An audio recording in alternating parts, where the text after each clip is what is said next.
બાળ દોસ્તો, હવે આપણે પાઠનું શ્રવણ કરીએ. મારા નાના પુત્ર અફઝલે મને કહ્યું, પપ્પા, મારે બૂટ લેવા છે. મેં કહ્યું, બૂટની કિંમત શી છે? અફઝલ કહે, 240 રૂપિયા અને 20 રૂપિયા મોજાના. મેં તેને 270 રૂપિયા આપ્યા અને કહ્યું, લઈ લેજે બૂટ મોજા અને વધે તે રાખજે. 1 કલાકમાં એ બૂટ મોજા લઈ પાછો આવ્યો. એના ચહેરા પર આનંદ હતો અને આંખોમાં ઉલ્લાસ. તરત બૂટ મોજા પહેરીને એ સ્કૂલે જવા રવાના થયો. એ સ્કૂલે ગયો અને હું મારા શૈશવના સ્મરણોમાં સરી પડ્યો. અફઝલ જેવડી મારી 12 વર્ષની ઉંમર. તે સમયની અમારા ગામની એ નાનકડી મોચી બજાર. 5-6 દુકાનો. તેમાં કામ કરતા જેઠા મામા, દુદા મામા, ભગત મામા, બધા મોચીને અમે મામા કહેતા. એ બજારમાં મેં બૂટ માટે જે ધક્કા ખાધા છે, જીવનમાં જે યાતના સહી છે, જે દુઃખો વેઠ્યા છે, તેના સ્મૃતિમાં સંઘરાઈને પડેલા ચિત્રો એક પછી એક મારા માનસપટ પરથી પસાર થવા લાગ્યા. સૌ પ્રથમ તો બૂટ માટે મારે વડીલો પાસે વિધિસર માંગણી રજૂ કરવી પડતી. પ્રથમ ભાઈ છોટુભાઈ, પછી અમીનાબહેન, પછી બા સમક્ષ રજૂઆત કરતો. પછી બાપુજીને જણાવતો. પરિવાર સામે અસ્તિત્વ ટકાવી રાખવાના મહાન પડકાર સામે મારી સમસ્યા સૌને સાવ ક્ષુલ્લક લાગતી, એટલે કોઈ લક્ષ્ય આપતું નહીં.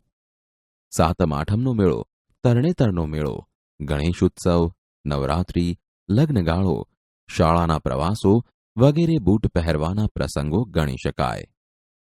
દિવાળી, બેસતું વરસ વગેરે પર્વોમાં બૂટ પહેરીને મહાલવાની તીવ્ર ઈચ્છા થતી અને મારી માંગણી અવારનવાર નામંજૂર થવા છતાં હું નેપોલિયનની જેમ હિંમત હાર્યા વગર મારા પ્રયાસો ચાલુ રાખતો. આખરે મારા બૂટ ખરીદવાનો પ્રશ્ન સમગ્ર પરિવાર માટે જટિલ સમસ્યા બની જાય તેટલી હદે મારા પ્રયાસો પહોંચતા ત્યારે પરિવારના બધા સભ્યોની મીટિંગ મળતી. બૂટ કરતાં કઈ કઈ બાબતો વધુ મહત્વની છે તેની વિગતે ચર્ચા થતી. મને બૂટ અપાવવા જોઈએ તેનો સૈદ્ધાંતિક સ્વીકાર થતો, પરંતુ સમગ્ર પરિસ્થિતિની સમીક્ષા કર્યા પછી સરવાળે સર્વાનુમતે નક્કી થતું કે જૂના બૂટને રિપેર કરાવી, ફાટ્યા હોય ત્યાં થીગડા મરાવી, નવી સગથળી નંખાવી, પાલિશ કરાવી, જોનાર ઓળખી ન શકે તેવા નવા જેવા બનાવી દેવા. મને આ નિર્ણય સંભળાવવામાં આવતો. કોઈ કેસમાં સાવ નિર્દોષ છૂટવાની આશા હોય તેને બદલે 5 વર્ષની કેદની સજા થાય ને આરોપી ઢીલો ઢફ થઈ જાય, એમ કુટુંબીજનોનો નિર્ણય સાંભળી હું એ ઢીલો ઢફ થઈ જતો. આખરે મારે કર્મે લખ્યું કથિર એમ વિચારીને જૂના જોડા રિપેર કરાવી લેતો. પછી તો રિપેર કરાવીને આડા અવળા થીગડા માર્યા પછી જોડાનો મૂળ આકાર જતો રહ્યો હોય, અંતે બાપુજીની પરવાનગીથી મેં એ જોડા સોમાને આપ્યા. તેણે પણ પ્રથમ હાથમાં લઈ પરીક્ષણ કરી અમને પગે લાગી વિનયપૂર્વક પાછા મૂકી દીધા. ત્યારે મારી નવા બૂટ માટેની માંગણી પર મંજૂરીની મહોર મારવામાં આવી. દુદા મામાને ત્યાં જઈ પરમાણુ નાખી આવજે એવો હુકમ કરવામાં આવ્યો અને મારી ખુશીનો પાર ન રહ્યો. ઉમંગમાં હું દોડીને દુદા મામાની દુકાને પહોંચ્યો અને કહ્યું, દુદા મામા, મારા બૂટ સીવવાના છે. મારા બાપુજીએ કીધું છે મારે લાલ બૂટ સીવડાવવા છે. એકી શ્વાસે હું ઘણું બોલી ગયો. દુદા મામાએ મને આવ ભાણા આવ કહી ચામડા આઘા પાછા કરી બેસવાની જગ્યા કરી આપી. પછી પિતાના, માતાના, ભાઈના બધાના સમાચાર પૂછ્યા. મેં કહ્યું, પણ પહેલા પરમાણુ લઈ લ્યો ને. દુદા મામાએ જેમ ડોક્ટર ટાઇફોઇડના દર્દીની ઝીણી ઝીણી વિગતો કાળજીપૂર્વક જાણી લે તેવી રીતે બૂટ અંગેની વિગતો મને પૂછીને ધ્યાનમાં રાખી. લાલ કે કાળા, વાદરીવાળા કે વાદરી વગરના, અણીવાળા કે ગોળ, બધું વ્યવસ્થિત પૂછીને એમણે રેલવેનો એક તરફ લખાયેલો અને પાછળ કોરો એવો ચોપડો કાઢીને મને કહ્યું, લે મુક ભાણા પગ. મેં પગ મૂકેલો અને જાડી પેન્સિલથી દુદા મામાએ લીટી દોરીને પરમાણુ લીધેલું. બૂટના પ્રોજેક્ટનો પ્રાથમિક તબક્કો આ રીતે પૂરો થતો. હું પૂછતો, હું બૂટ ક્યારે લઈ જાઉં? તે કહેતા, જોને ભાણા, આજે જાણે શનિવાર થયો. રવિ, સોમ, મંગળ અને જો બુધવાર પણ જાવા દે. એમ કર ગુરુવારે લઈ જજે. વાર પણ સારો ગણાય. એ 5 દિવસ પસાર કરવા મારા માટે અસહ્ય થઈ પડતા. વળી ગુરુવારની કલ્પના કરતા આનંદ થતો. શનિથી બુધ સુધીના દિવસો પસાર થશે. ગુરુવાર આવશે. હું બૂટ લઈ આવીશ, નવા નકોર, લાલ, વાંદરીવાળા, પહેરીને નિશાળે જઈશ. છોકરા છોકરીઓ જોઈ રહેશે.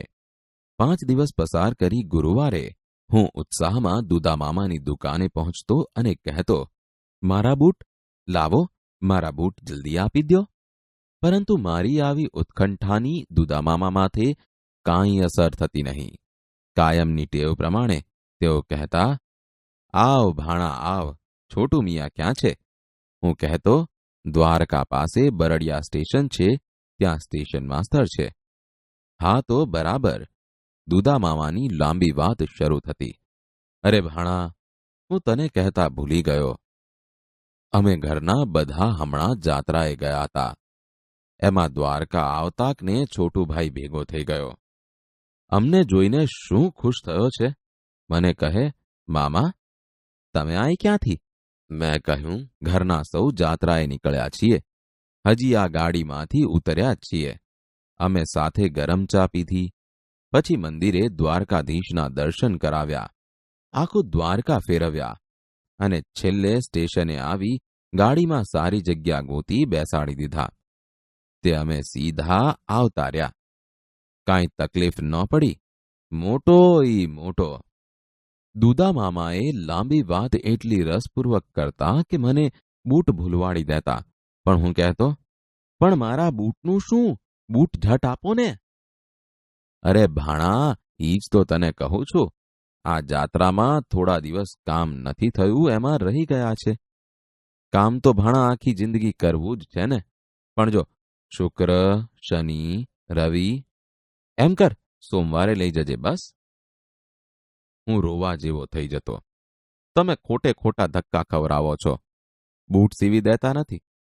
આવો બબડાટ કરી ભગ્ન હૃદયે દરવાજો વટી જતો. ફરી મારી જાતને ઉત્સાહમાં લાવવા પ્રયાસ કરતો. આટલા દિવસ ગયા તો 3 દિવસ વધુ, એમાં શું? સોમવારે પાછો હું દુદામામાની દુકાને જતો. એ જ શાંતિ, એ જ સ્વસ્થતાથી દુદામામા કહેતા, આવ ભાણા આવ. દોરાને મીણ ચડાવતા ચડાવતા એ મને આવકાર આપતા. હું કહેતો, બૂટ આપી દ્યો. તમે સોમવારે લઈ જવાનું કહ્યું હતું. આજે સોમવાર છે. દુદામામા કહેતા, અરે ભાણા બેસ તો ખરો. આ તારાથી મોટો શું કરે છે? હું કહેતો, અત્યારે પરશુરામ પોટરીમાં નોકરી કરે છે. બસ આટલું સાંભળતા દુદામામાની વાત શરૂ થઈ જતી. અરે ભાણા, કરીમભાઈ તે કાંઈ ભજન ગાય છે. બધા જૂના ભજન ગંગા સતી અને પાનબાઈના, રવિ સાહેબ અને ખીમ સાહેબના. મોટો ભજન ગાય છે એ મને ખબર નહીં. મેં તો હમણાં સંતની જગ્યામાં સાંભળ્યા. હું અધીરો થઈ દુદામામાને વચ્ચે અટકાવી કહેતો, અરે પણ મારા બૂટ આપી દ્યો ને. હવે ભાણા, તારોય રહ્યું ને મારોય રહ્યું. એમ કર શુક્રવાર પાકો જા. હવે વેણ ફરે તો કહેજે બસ. આમ મને ફરી વાયદો આપવામાં આવતો. હું આક્રોશ ઠાલવતો, જોજો શુક્રવારે હું બૂટ લીધા વગર જાવાનું નથી. ન સીવવા હોય તો ના પાડી દ્યો, પણ ધક્કા ખવરાવી ખવરાવી તોડી નાખોમાં. દુદામામા કહેતા, તું નારાજ થામાં ભાણા. હવે શુક્રવારનો શનિવાર ન થાય બસ. આમ બધું પાકે પાયે કરી હું દરવાજા સુધી પહોંચતો ત્યાં, એ ભાણા એમ હાક મારી દુદામામા મને પાછો બોલાવતા. ગંભીર થઈ મને કહેતા, જો ભાણા, ઉઘાડા પગે આવજે અને બૂટ પહેરીને જજે. આટલી સૂચના મળતા હું એટલો લહેરમાં આવી જતો કે ઉમંગમાં ને ઉમંગમાં કુંવરજી વાઘજીની દુકાન વટી ગયા પછી મને યાદ આવતું કે 6 મહિનાથી હું ઉઘાડે પગે તો છું જ. શુક્રવારે દુદામામા હવે શું બહાનું કાઢે છે તેનો પ્રથમ વિચાર કરીને માનસિક રીતે તૈયાર થઈને હું એમની દુકાને પહોંચતો. એ કંઈ કહે તે પહેલા હું કહી દેતો, લાવો બૂટ. દુદામામા કહેતા, ભાણા કાળા કરવા છે કે લાલ? હું ક્રોધમાં ધ્રુજવા માંડતો. અરે, તમને 10 વાર કીધું છે કે લાલ કરવાના છે. પહેલે દિવસે જ નક્કી થયું છે. દુદામામા કહેતા, હું તો લાલ કરતો તો પણ પછી થયું કે ફેશન કાળાની છે એટલે થયું ભાણાને પૂછીને પછી આગળ વધવું. અરે લાલ લાલ લાલ, હવે કાંઈ? હું કહીને ધુઆપુઆ થતો ભાગતો અને ભાણા સોમવારે લઈ જજે એવી સૂચના સાંભળતા ઘરે આવતો. વળી સોમવારે પહોંચીને કહેતો, લાવો બૂટ. દુદામામા સામે દિવાલ પર ઓઠામાં ગોઠવી રાખેલ જોડ બતાવી કહેતા, જો રહ્યા. હું જોઈ રહેતો. લાલ, ચમકતા, અણીવાળા, વાદરીવાળા. હું ઓઠા સાથે બૂટ લઈ જવા અધીરો થઈ આગળ વધતો. ત્યાં દુદામામા કહેતા, ભાણા 2 દિવસ ઓઠામાં રાખવા પડશે, નહીતર શું થશે કે તને ડંખ પડશે, સમજો. મને એમની વાત વાજબી લાગતી. હું કહેતો, ભલે રાખો ઓઠામાં, બસ 2 દિવસ પછી આવીને લઈ જઈશ. 2 દિવસ પછી ગયો તો બૂટ પણ નહીં અને ઓઠું પણ નહીં. મેં કહ્યું, ક્યાં છે મારા બૂટ? અરે ભાણા, કહી દુદામામા શરૂ કરતા. વાત જાણે એમ થઈ કે સીતાપુરથી મગનભાઈનો સુરેશ આવ્યો તો. ઈ આ બૂટ જોઈ ગયો ને હઠ લીધી, મારે તો બસ આ જ બૂટ જોઈએ. તે શેઠે ફુલજીભાઈને મોકલ્યા. સુરેશ હારે આવ્યો અને બૂટ લઈ ગયો. મને થયું ભાણાને આથી સારા બનાવી દઈશ. હવે જો એમ કર, પરમ દિવસે મંગળવારે લઈ જજે, 2 દિવસ આમ કે આમ. વળી મંગળવારે હાજર થયો ત્યારે દુદામામાએ એ જ સ્વસ્થતાથી, એ જ શાંતિથી મેળામાંથી ચોપડો ઉતારી ઓલી મારી સામે મૂકતા કહ્યું, મૂક ભાણા પગ. હું અવાચક થઈ ગયેલો. આંખે અંધારા આવી ગયેલા. મારો અવાજ ફાટી ગયેલો. શા માટે? આટલું જ બોલી શકેલો. આગલું પરમાણુ હાથવગું નથી રહ્યું. મૂળ વાત આમ હતી. હું તને કહી નહોતો શકતો. મને એમ કે ભાણો ખીજાશે. આ રીતના બહાના અને મારા અવિરત ધક્કાને અંતે 8 મહિને મને બૂટ મળતા. મારી આકરી તપશ્ચર્યાનો અંત આવતો. દુદામામા સાચે જ મને બૂટ આપતા. વડીલોની બારોબાર મળેલી સૂચના મુજબ બૂટ 1 આંગળ મોટા સીવાતા, જેથી 2 વર્ષ વધુ ચાલે. પણ મને તો બૂટ મળ્યાનો અનહદ આનંદ થતો. એ પહેરીને હું નીકળતો ત્યારે મને બજાર સાંકડી લાગતી. જો કે મેળા, લગ્નગાળો, પરીક્ષા, દિવાળી એવા બૂટ પહેરવાના પ્રસંગો તો એમને એમ વીતી જતા. પણ છેવટે બૂટ મળ્યાના આનંદમાં અગાઉનો વિષાદ નાશ પામતો. જ્યારે જ્યારે નવા બૂટની મારી માંગણી મંજૂર થતી ત્યારે ત્યારે અહીં વર્ણવેલા બધા દ્રશ્યો ફરી ફરી અચૂક ભજવાતા. વારના નામમાં ફેર પડે, પણ વાયદાની રીતમાં ફેર ન પડે. આજે ધક્કા ખાધાનું દુઃખ ભૂલાઈ ગયું છે. બૂટ મળ્યા વખતનો આનંદ યાદ રહ્યો છે. દુદામામાનો સ્નેહ નીતરતો અવાજ હજુય કાનમાં પડઘાયા કરે છે. એમ કર ભાણા, સોમ, મંગળ અને જો બુધવાર પણ જવા દે. એમ કર ગુરુવારે લઈ જજે. વાર પણ સારો ગણાય. આજે નવા બૂટ લેવાના થાય છે ત્યારે આ સ્નેહભીનો અવાજ અચૂક યાદ આવે છે. સાચું કહું છો, આજે મોંઘા બૂટ પહેરતાય એટલો આનંદ નથી થતો જેટલો આનંદ દુદામામાએ અનેક વાયદા પછી સીવી આપેલા બૂટ પહેરીને થતો.